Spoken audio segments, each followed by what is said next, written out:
Welcome aspirant, स्वागत है आपका पहले एकेडमी के ऑनलाइन प्लेटफॉर्म पे। और सबसे पहली जो इम्पोर्टेंट इन्फॉर्मेशन वो ये है कि ये जो क्लासेज है ये आरएएस फाउंडेशन बैच की है। तो जो आरएस बैच की फाउंडेशन क्लासेज है ये यूट्यूब पे केवल 5-6 क्लासेज आपको देखने को मिलेगी। बाकी क्लासेज के लिए मैं सजेस्ट करूंगा कि आप ऐप डाउनलोड कीजिए और वहाँ पे जल्दी से जल्दी रजिस्ट्रेशन कीजिए। और बहुत ही नॉमिनल चार्जेस में आपको वहाँ पे टेस्ट सीरीज और जो बाकी की कोर्सेज है वो अवेलेबल है। टेलीग्राम चैनल जो भी है मैं आपको बता देता हूँ, वो ज्वाइन कीजिएगा, ठीक है। और आज का हमारा टॉपिक होगा संविधान सभा का निर्माण। तो सबसे पहले, ठीक है, आई रिपीट, ये केवल 5-6 क्लासेस होंगी यहाँ पे यूट्यूब पे। बाकी की जितनी क्लासेस होंगी वो ऐप पे होंगी। तो go and download the app from play store. जाइए और प्ले स्टोर से ऐप डाउनलोड कीजिए। कोई भी अगर आपको डाउट है या कोई पूछताछ करनी हो तो ये कॉन्टेक्ट नंबर है, आप इन पे सीधा बेहिचक संपर्क कर सकते हैं। टेलीग्राम ज्वाइन चैनल के लिए आप ज्वाइन कीजिए, पहल एकेडमी जयपुर के नाम से टेलीग्राम पे हमारा चैनल है। और बाकी की क्लासेस 1-2 क्लासेस के बाद आपको ऐप पे ही देखने को मिलेगी। तो एक्सपीरियंस हमने कल तक हमने देखा जो हमारे चार्टर एक्ट, उसके बाद भारत परिषद अधिनियम, 1935 का भारत शासन अधिनियम और जो 1947 का भारत स्वतंत्रता अधिनियम था वो हमने देख लिया था। अब जो बात आती है वो आती है सीधे संविधान निर्माण की, और ये सिलेबस में सीधा सीधा टॉपिक है, ठीक है। पहला टॉपिक ही अगर आप आरएस मेंस में भारतीय राज्य व्यवस्था को देखोगे तो वो है भारतीय संविधान का निर्माण, संविधान सभा, इसकी विशेषताएं। तो आज हम देखेंगे कि भारतीय संविधान सभा का निर्माण कैसे हुआ एंड कब हुआ और क्या प्रोसेस था। तो अगर हम बात करें भारतीय संविधान सभा के निर्माण की, तो सबसे पहले जो अगर किसी ने भारतीय संविधान सभा के निर्माण की बात की तो वो 1924 में जो विचार पहली बार दिया। पिछले वीडियो में हमने बात करी थी स्वराज्य पार्टी की, ठीक है, याद होना चाहिए आपको। मोतीलाल नेहरू और सीआर दास, ठीक है, ये कौन थे? इसके निर्माता, इन्होंने इस पार्टी का गठन किया था, मोतीलाल नेहरू और सीआर दास। फिर 1934 में संविधान सभा के गठन का विचार जो सबसे पहली बार दिया वो दिया था एम एन रॉय ने, ठीक है, M N Roy. M N Roy ने संविधान सभा के गठन का पहली बार विचार दिया 1934 में। 1935 में भारतीय राष्ट्रीय कांग्रेस ने आधिकारिक रूप से भारतीय संविधान सभा के गठन की मांग की ब्रिटिश गवर्नमेंट से कि नाउ इज द टाइम, अब समय है कि हमें हमारी संविधान सभा का गठन करने की मंजूरी दी जाए। इस मांग को ब्रिटिश सरकार ने 1940 में अगस्त प्रस्ताव के रूप में स्वीकार कर लिया। अगस्त प्रस्ताव क्या था? तो इस वक्त आपको पता होना चाहिए कि द्वितीय विश्व युद्ध चल रहा था। तो जब द्वितीय विश्व युद्ध चल रहा था तो ब्रिटिश गवर्नमेंट ने कांग्रेस को और मुस्लिम लीग को एक प्रस्ताव दिया, वो था अगस्त प्रस्ताव। लेकिन इसमें जितनी भी उन्होंने बातें कही कि वो उन सबको कांग्रेस ने खारिज कर दिया। क्यों कर दिया? क्योंकि इसमें ज्यादातर शर्तें युद्ध के बाद की थी। इसी प्रकार 1942 में फिर क्रिप्स मिशन आया। क्रिप्स मिशन आया तो उसने भी फिर संविधान का जो उसका प्रस्ताव था उसको भी कांग्रेस ने खारिज कर दिया, ठीक है। क्रिप्स मिशन के बारे में 2-3 इंपॉर्टेंट चीजें हैं, वो मैं आप नोट कर लीजिएगा। पहला, जो क्रिप्स मिशन था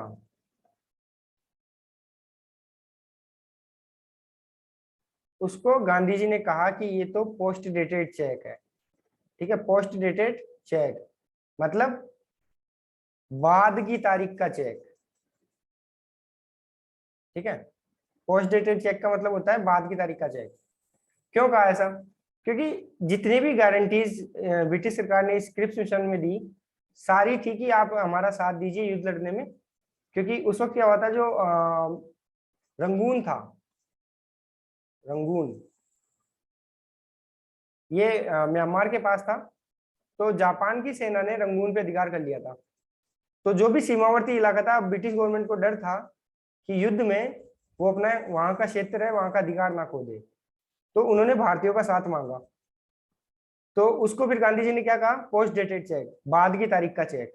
और इसी में फिर जवाहरलाल नेहरू ने कह दिया था कि ऐसा बैंक जो दिवालिया होने वाला है, जैसे कि आप समझ लो अभी आपको कोई ऐसे बैंक की गारंटी दे जो दिवालिया होने वाला है, उसका चेक आपके हाथ में थमा दे, तो क्या आप स्वीकार करोगे? नहीं।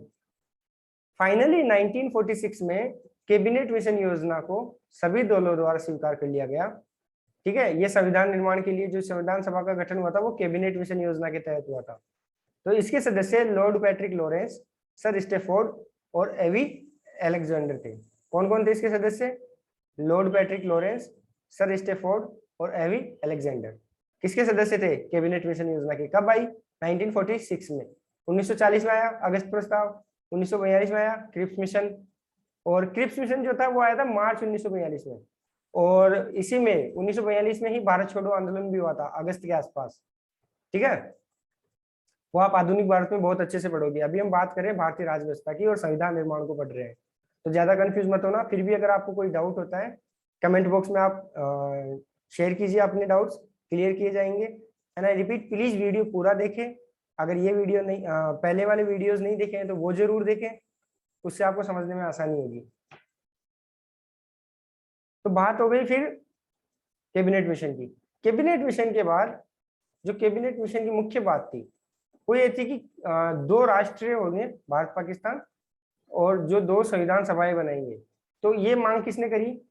मुस्लिम लीग ने। ठीक है, और इसको कैबिनेट मिशन ने क्या कर दिया? अस्वीकार कर दिया।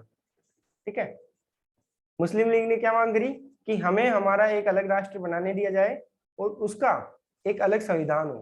तो ये मांग अस्वीकार कर दी कैबिनेट मिशन ने। कैबिनेट मिशन कब आया था? फिर से मैं रिपीट करता हूँ, 1946। ठीक है, फिर बात करते हैं कि जो संविधान सभा का निर्माण हुआ वो कब हुआ, कैसे हुआ।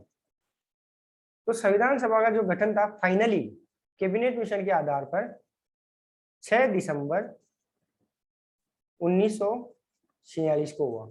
ठीक है, सीटों का जो बंटवारा था वो जनसंख्या के आधार पर हुआ। प्रति 10 लाख की जनसंख्या पर एक सीट तय करी गई। ठीक है, ठीक है, कितने पे किया गया? प्रति 10 लाख एक सीट। जो संविधान सभा के सदस्य थे वो वयस्क मताधिकार के आधार पर अप्रत्यक्ष रूप से निर्वाचित हुए। संविधान सभा के जो सदस्य थे उनमें कुछ तो थे निर्वाचित और कुछ थे नामांकित। ठीक है, निर्वाचित होता है जिसको चुनाव के आधार पर चयन किया जाता है, नामांकित होता है जिसको केवल सजेशन के आधार पर नामांकित होते हैं वो उनको ले लिया जाता है। जो महत्वपूर्ण बात आती है संविधान सभा की वो ये है कि महात्मा गांधी संविधान सभा के सदस्य नहीं थे, और उसके साथ ही जिन्ना भी, मोहम्मद जिन्ना, ठीक है, वो भी संविधान सभा के सदस्य नहीं थे। कुल जो सदस्य थे संविधान सभा के वो थे 389। कितने थे? 389,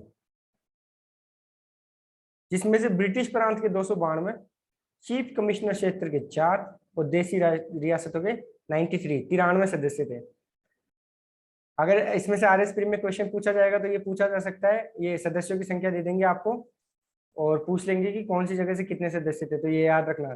389 टोटल, 292 ब्रिटिश प्रांत, 4 चीफ कमिश्नर क्षेत्र और 93 देसी रियासतें। ठीक है, फिर बात आती है संविधान सभा के अध्यक्ष। तो संविधान सभा के जो अध्यक्ष थे वो अस्थायी सदस्य अध्यक्ष तो चुने गए सच्चिदानंद सिन्हा। ठीक है, पहली बैठक कब हुई?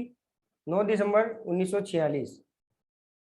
ठीक है, संविधान सभा की जो पहली बैठक हुई वो हुई 9 दिसंबर 1946। अस्थायी अध्यक्ष कौन चुने गए? सच्चिदानंद सिन्हा।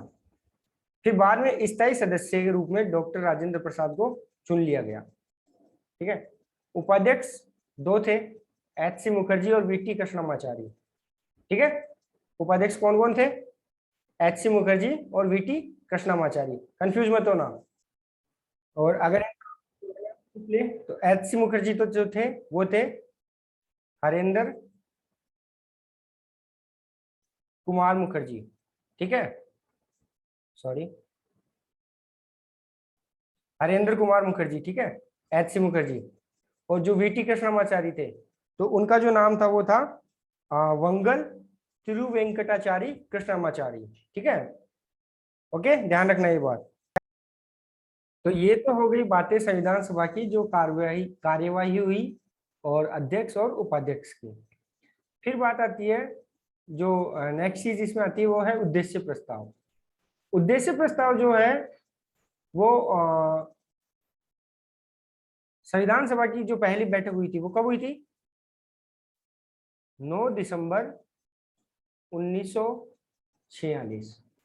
ठीक है, तो उसके ठीक 4 दिन बाद 13 दिसंबर को पंडित जवाहरलाल नेहरू ने उद्देश्य प्रस्ताव प्रस्तुत किया, 13 दिसंबर 1946 को। तो इसमें क्या है, जो अपना संविधान था उसकी संवैधानिक संरचना के मूल तत्व और दर्शन निहित थे। वो कैसे निहित थे मैं थोड़ी देर में एक्सप्लेन करूंगा। इसी प्रस्ताव को 22 जनवरी 1947 को संविधान सभा द्वारा स्वीकार कर लिया गया था। कब स्वीकार किया गया था उद्देश्य प्रस्ताव को? 22 जनवरी 1947। प्रस्तुत कब किया गया था? 13 दिसंबर 1946। तो ये याद रखना। वर्तमान में जो भारत की संविधान की उद्देशिका है, इसका उद्देश्य प्रस्ताव इसी का संशोधित रूप है। आई मीन जो भारतीय संविधान की उद्देशिका है, जिसको प्रस्तावना भी कहते हैं, ठीक है, ये उद्देश्य प्रस्ताव का संशोधित रूप है। ठीक है, उद्देश्य प्रस्ताव किसने किया? प्रस्तुत जवाहरलाल नेहरू। इसके ना 8 प्रमुख बिंदु थे, और वो प्रमुख बिंदु है कि भारत एक पूर्ण संप्रभुता संपन्न गणराज्य होगा। संप्रभुता मतलब मैंने पहले बताया कि जिसपे किसी बाहरी राज्य का कोई नियंत्रण या कोई प्रत्यक्ष रूप से या अप्रत्यक्ष रूप से कोई नियंत्रण नहीं होगा, और जो अपना संविधान स्वयं बनाएगा। ठीक है, फिर इसका दूसरा जो पॉइंट था, मुख्य बात थी, वो ये थी कि भारत संघ में ऐसे सभी क्षेत्र शामिल होंगे जो इस समय ब्रिटिश भारत में है या देशी रियासतों में है या इन दोनों से बाहर है। ऐसे क्षेत्र हैं जो प्रभुता संपन्न भारत संघ में शामिल होना चाहते हैं, क्योंकि जो रियासतें थी उनको अपनी विल पे छोड़ दिया था, इच्छा पे छोड़ दिया था कि आप चाहो तो पाकिस्तान में शामिल हो सकते हो, आप चाहो तो हिंदुस्तान जो कि भारत में शामिल हो सकते हो। फिर उसके बाद कहा कि भारतीय संघ तथा उसकी इकाइयों में समस्त राज शक्ति का मूल स्रोत स्वयं जनता होगी। इसीलिए प्रस्तावना की जो पहली लाइन है ना, वो कुछ इस तरह शुरू होती है कि हम भारत के लोग। ठीक है, तो अगर बात करी जाए कि जो भारत का संविधान है, हम भारत के लोग, भारत का जो संविधान हो उसकी शक्ति का स्रोत क्या है? मूल स्रोत भारत की जनता। ठीक है, भारत के नागरिकों को सामाजिक, सोशल, आर्थिक, इकोनॉमिक, राजनीतिक, पॉलिटिकल न्याय, जस्टिस, ये प्रस्तावना में भी शब्द है, पद, अवसर और कानून। ठीक है, पद, पोस्ट, अवसर, अपॉर्चुनिटी, कानून, लो की समानता, कि सबके लिए कानून समान होगा, सबके लिए समान अवसर होंगे, सबको सामाजिक, आर्थिक और राजनीतिक न्याय मिलेगा।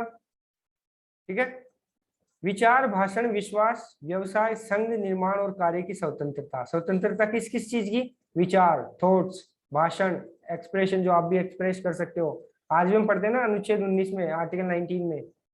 ठीक है, व्यवसाय, कोई भी आप जो चाहो वो काम कर सकते हो। संघ निर्माण, आप अपना एसोसिएशन बना सकते हो। और कार्य की स्वतंत्रता, जो चाहो वो काम कर सकते हो। हालांकि इन पे कुछ रेस्ट्रिक्शन वो है कि पब्लिक ऑर्डर, न्याय व्यवस्था नहीं बिगड़नी चाहिए, पब्लिक ऑर्डर जो जनता का ऑर्डर है, पब्लिक ऑर्डर, वो डिस्टर्ब नहीं होना चाहिए। भारत की सिक्योरिटी को कोई खतरा नहीं होना चाहिए। भारत के जो दूसरे देशों के साथ रिश्ते हैं उनको कोई खतरा नहीं होना चाहिए। और सार्वजनिक नैतिकता के अधीन अधीन प्राप्त होगी, सार्वजनिक नैतिकता के अधीन ये प्राप्त होगी। नैतिकता जो मैंने भी बता दिया ना कि कुछ रेस्ट्रिक्शंस है कि आपको नैतिक रूप में ये काम करने होंगे। ठीक है, जिससे समाज पर या देश पर कोई भी गलत प्रभाव ना पड़े। फिर इसके बात करें हम अगली जो मुख्य बातों की, उनमें है कि जो अल्पसंख्यक वर्ग है, ठीक है, पिछड़ी जाति है, और जो जनजातियां हैं, कबायली जातियां हैं, उनके हितों की रक्षा की समुचित व्यवस्था की जाएगी। ठीक है, जैसा कि हम देखते हैं आज रिजर्वेशन है, ठीक है, और नेशनल बैकवर्ड कमीशन है, ठीक है, और नेशनल जो commission on ST SC, national commission on ST SC, राष्ट्रीय आयोग ऑन SC and ST जो स्केड्यूल्ड कास्ट और स्केड्यूल्ड ट्राइब, अनुसूचित जाति और जनजाति के लिए जो कमीशन है, नेशनल आयोग है, राष्ट्रीय आयोग। भारत गणतंत्र की भौगोलिक अखंडता, कि ज्योग्राफिकल जो भी एरिया है, भौगोलिक एरिया है, उसकी अखंडता, यूनिटी, इंटीग्रिटी, इसके भूभाग, समुद्र तथा वायुमंडल क्षेत्र पर इसकी संप्रभुता की रक्षा न्यायोचित तथा सभ्य राष्ट्र के कानून के अनुसार की जाएगी। ठीक है, कि जो अपना ज्योग्राफिकल एरिया है वो भौगोलिक जो क्षेत्र है, फिर समुद्र जो है सी, वायुमंडल क्षेत्र, ठीक है, इन सब की जो रक्षा की जाएगी वो अंतर्राष्ट्रीय कानूनों के अनुसार की जाएगी और रक्षा न्यायोचित होगी। भारत जो है विश्व शांति और मानव मात्र के कल्याण की उन्नति में अपना संपूर्ण और स्वैच्छिक योगदान करेगा। ठीक है, तो ये तो हो गया हमारा उद्देश्य प्रस्ताव की कुछ प्रमुख बातें। फिर मुख्य बात जो आती है संविधान सभा में वो ये आती है कि हमने पढ़ा था पिछले वीडियो में कि भारतीय स्वतंत्रता अधिनियम पढ़ा था ना हमने, भारत शासन अधिनियम 1935 के बाद में, तो वहां भी हमने पढ़ा था। और यहाँ भी मैं बताता हूँ आपको कि जो संविधान सभा है उसमें कुछ चेंजेस हुए थे। किससे? जब 1947 का जो एक्ट आया, भारतीय स्वतंत्रता अधिनियम, तो इस एक्ट को मैं अगर आपको लग रहा है कि मैं ज्यादा तेज बोल रहा हूँ स्पीड से, तो आप एक बार वीडियो पॉज कर सकते हो और आराम से एक बार स्लाइड को पढ़ सकते हो, फिर मुझे सुन सकते हो। इससे क्या है कि आपको समझने में आसानी होगी। ठीक है, और अभी फिर से जब हम वापस से ऐप पे पढ़ेंगे ना, जब जो फाउंडेशन बैच की नियमित क्लासेस होंगी, तो वहां पे और अच्छे से आपको ये क्लियर कर दिए जाएंगे जो भी आपके डाउट्स होंगे, और कमेंट सेक्शन में भी आप पूछ सकते हो। तो जो भारतीय स्वतंत्रता अधिनियम 1947 आया, उससे क्या चेंज आया संविधान सभा में? कि पहली बात तो सभा को पूरी तरह संप्रभु निकाय बनाया गया, जो अपनी इच्छा से कोई भी संविधान बना सकता था। इस अधिनियम ने जो सभा है ना, उसको ब्रिटिश संसद द्वारा भारत के संबंध में बनाए गए किसी भी कानून को समाप्त करने अथवा बदलने का अधिकार दे दिया गया। कि जो ब्रिटिश संसद ने कोई भी कानून बनाया तो उसको अब संविधान सभा चेंज कर सकती थी या सुधार के लिए उसमें संशोधन कर सकती थी।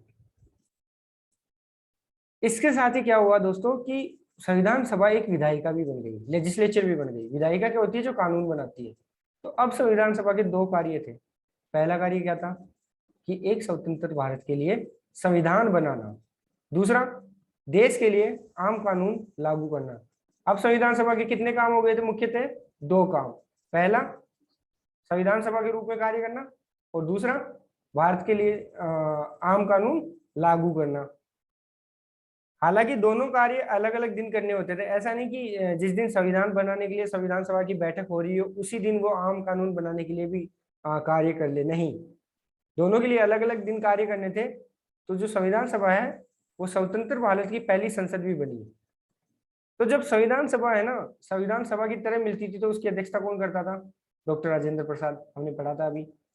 और जब बैठक आम बतौर विधायिका होती थी, बतौर जो भारत की पहली संसद थी, तो उसकी अध्यक्षता जीवी मावलकर किया करते थे। ठीक है, कौन करता था जब संविधान सभा बतौर विधायिका बैठक करती थी? तो जीवी मावलकर। ठीक है, ये याद रखना। फिर बात आती है एस्पिरेंट्स, जो इसका तीसरा चेंजेस हुआ 1947 के एक्ट के कारण, वो ये था कि जो मुस्लिम लीग के सदस्य थे, अब पाकिस्तान एक अलग राष्ट्र बन चुका था।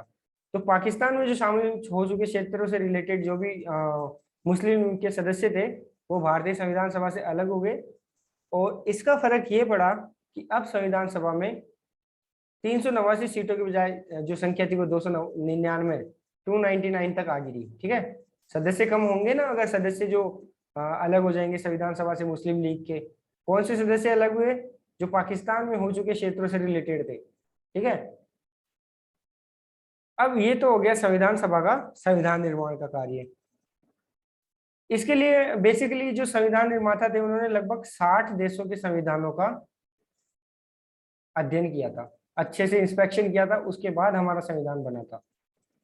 ठीक है, उसके अलावा भी संविधान सभा के कुछ प्रमुख कार्य थे। वो ये थे कि मई 1949 में राष्ट्रमंडल जो कॉमनवेल्थ है उसमें भारत की सदस्यता का सत्यापन किया। ठीक है, 22 जुलाई 1947 को जो हमारा राष्ट्रीय ध्वज है, तिरंगा है, उसको अपनाया गया। तो क्वेश्चन पूछ ले कि जो राष्ट्रीय ध्वज है उसको कब अपनाया गया था? 22 जुलाई 1947 को। 24 जनवरी 1950 को राष्ट्रगान को अपनाया। ठीक है, जनगण मन। क्या है अपना राष्ट्रगान है ना, जनगण मन। उसको कब अपनाया गया था? 24 जनवरी 1950 को। फिर 24 जनवरी 1950 को ही राष्ट्रगीत वंदे मातरम को अपनाया गया। ठीक है, वंदे मातरम कब अपनाया गया राष्ट्रगीत के रूप में? 24 जनवरी 1950 को।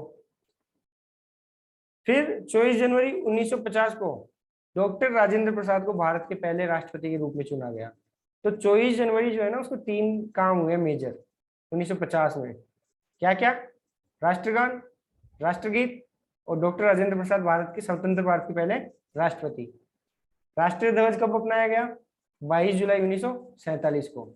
और मई 1949 में राष्ट्रमंडल में भारत की सदस्यता का सत्यापन किसने किया? संविधान सभा ने। ठीक है, फिर हम कुछ और मुख्य बातों पर अगर ध्यान दें तो वो है कि संविधान सभा को कितना टाइम लगा जो हमारा संविधान निर्माण हुआ। तो संविधान सभा को कुल 2 साल 11 माह 18 दिन, 2 साल 11 माह महीने 18 दिन लगे। ठीक है, और टोटल जो है वो 11 बैठकें हुई। ठीक है, संविधान निर्माण के लिए 2 साल 11 माह 18 दिन। और संविधान निर्माताओं ने, मैंने अभी बताया आपको, 60 देशों के संविधानों का अवलोकन किया। ठीक है, और संविधान के निर्माण पर जो कुल खर्च आया वो आया उन दिनों 64 लाख का। ठीक है, 24 जनवरी 1950 को संविधान सभा की अंतिम बैठक हुई। इसके बाद सभा ने 26 जनवरी 1950 से, जो 1951 में आम चुनाव हुए थे, तब तक के लिए जो नई संसद तब तक बनती, आम चुनाव होते, नई संसद बनती, तब तक भारत की अंतरिम संसद के रूप में कार्य किया।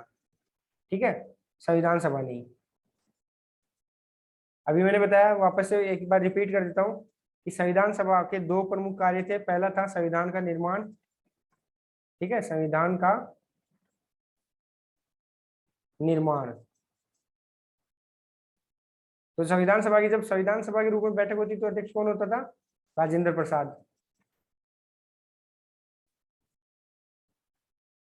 सेम चीज, जब ये आम कानून बनाने के लिए विधायिका के रूप में जब इसकी बैठक होती थी तो कौन बनता था इसका अध्यक्ष? जीवी मावलंकर। ठीक है, याद रहेगा आपको। रिपीट कर देता हूँ, 2 साल 11 माह 18 दिन लगे, 60 देशों का संविधान पढ़ा गया, प्रारूप पर 114 दिनों तक विचार हुआ, 64 लाख का खर्च आया। 24 जनवरी 1950 को संविधान सभा की अंतिम बैठक हुई और संविधान सभा ने 26 जनवरी 1950 से जो 51-52 में आम चुनाव हुए तब तक अंतरिम संसद के रूप में कार्य किया। याद रखना। फिर बात करते हैं हम संविधान सभा की कुछ प्रमुख समितियों की। तो जो 8 मेजर समितियां थी संविधान सभा की, वो उनमें सबसे पहला नाम आता है प्रारूप समिति। अभी जस्ट जो RS 2020 हुआ था उसके प्री में क्वेश्चन आया था ये इसमें से। ठीक है, कि प्रारूप समिति जो जो थी, मसौदा समिति, उसका अध्यक्ष तो कौन था? डॉक्टर भीमराव अंबेडकर। किसका? प्रारूप समिति का, जिसका मुख्य काम क्या था? संविधान का एक मसौदा तैयार करना और प्रारूप तैयार करना। ये 8 समितियां मैं बता दूं आपको इसलिए बनी थी ताकि जो संविधान सभा का, संविधान का निर्माण हो रहा है तो संविधान सभा का जो कार्य है उसको थोड़ा ईज हो जाए, थोड़ी आसानी रहे। फिर एक संघीय संविधान समिति थी, उसका अध्यक्ष कौन था? जवाहरलाल नेहरू। ठीक है, जवाहरलाल नेहरू 3 मेजर समितियों के अध्यक्ष थे। एक संघीय संविधान समिति, एक संघ शक्ति समिति और एक राज्यों के लिए समिति। ठीक है, जवाहरलाल नेहरू किन किन के अध्यक्ष थे? संघीय संविधान समिति, संघ शक्ति समिति और राज्यों के लिए समिति। ये आप याद कर लेना। एक बार फिर से मैं कहता हूँ, पॉज करके इसको नोट कर लो। बाकी आपको PDF टेलीग्राम चैनल पे मिल जाएगी और ऐप डाउनलोड जरूर करें क्योंकि फाउंडेशन बैच की आगे की क्लासेस उसी पे होंगी। फिर जो प्रांतीय संविधान समिति थी उसके अध्यक्ष थे सरदार वल्लभ भाई पटेल। ठीक है, डॉक्टर राजेंद्र प्रसाद किसके अध्यक्ष थे? संचालन समिति के। तो एक बार शुरू से देख लेते हैं हम। प्रारूप समिति के अध्यक्ष डॉक्टर भीमराव अंबेडकर। संघीय संविधान समिति के अध्यक्ष जवाहरलाल नेहरू। प्रांतीय संविधान समिति के अध्यक्ष सरदार वल्लभ भाई पटेल। संघ शक्ति के समिति के अध्यक्ष जवाहरलाल नेहरू। संचालन समिति, प्रक्रिया नियम समिति भी कहते हैं, और इंग्लिश में इसको कहते हैं स्टीयरिंग कमेटी। ठीक है, स्टीयरिंग जो संचालन समिति थी उसके अध्यक्ष कौन थे? राजेंद्र प्रसाद। मौलिक अधिकारों के लिए जो अल्पसंख्यक संबंधी जो समितियां थी, परामर्श समितियां, उनमें जो इसकी कुछ उप समितियां थी, तो उनमें से एक थी मौलिक अधिकार उप समिति। इसके जो अध्यक्ष थे वो थे जेबी कृपलानी। ठीक है, आचार्य जेबी कृपलानी। और अल्पसंख्यक जो अधिकार उप समिति थी उसके अध्यक्ष जो हमने पढ़ा था एच.सी. मुखर्जी, हरेंद्र कुमार मुखर्जी। ठीक है, रिपीट कर देता हूं। और प्रक्रिया नियम समिति का राजेंद्र प्रसाद। राजेंद्र प्रसाद दो के अध्यक्ष थे, पहली संचालन समिति, दूसरी प्रक्रिया नियम समिति। राजेंद्र प्रसाद किस किस के अध्यक्ष थे? संचालन समिति और प्रक्रिया नियम समिति। जवाहरलाल नेहरू तीन के अध्यक्ष थे, पहले संघीय संविधान समिति, दूसरी संघ शक्ति समिति, तीसरी राज्यों के लिए समिति। तो इसी के साथ हमारा आज का टॉपिक कंप्लीट होता है। मिलेंगे हम नेक्स्ट टॉपिक पे आगे की क्लास में। ऐप डाउनलोड कीजिए, चैनल को सब्सक्राइब कीजिए और टेलीग्राम चैनल जरूर ज्वाइन करें ताकि आपको सारी सूचनाएं टाइम टाइम पे मिलती रहे। ठीक है, थैंक यू। कोई भी डाउट हो आप कमेंट बॉक्स में जरूर बताएं, अगले वीडियो में उसको क्लियर किया जाएगा। Thank you. पहले एकेडमी की ओर से आपको ऑल द बेस्ट।